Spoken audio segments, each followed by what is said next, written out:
look at the broader philosophical point, the Green Party of England and Wales has had fought two elections with two different sets of proposals of how to fund it. The first one in 2015 was very much focused on wealth taxes and taxing the rich in a way that we totally don't in the UK, and multinational companies.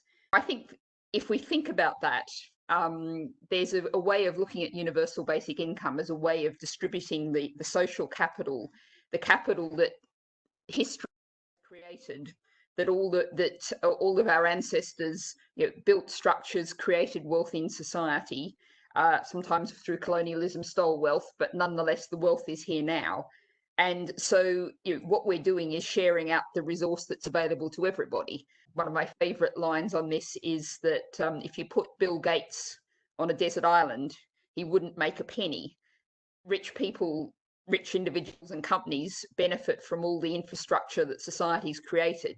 And what you're doing is sharing that out through the payment of universal basic income.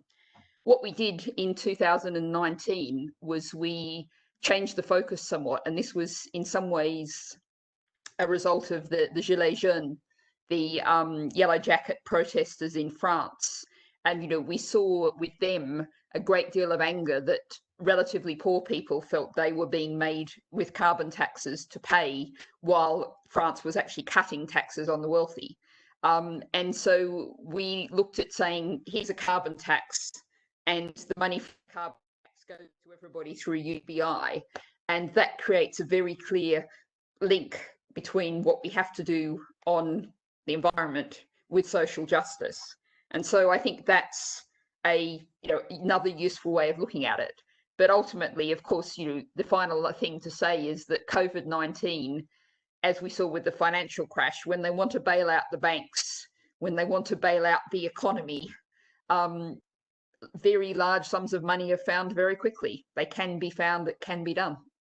Sometimes people say financing of basic income is a problem, but I really don't think it's a problem, because we know that there is enough wealth, and the only question is how we distribute that wealth. I hope that there would be more fairness and justice in funding the corona crisis aftermath. Right now, many people have lost their jobs and lost their income and don't get that much social security. And at the same time, there is a problem of unequal taxation, for example, in the European Union level. So many of the major corporations, businesses and owners are paying very little taxes. So I think that we must look into these questions of fairness and justice in the tax systems and in what kind of project we fund.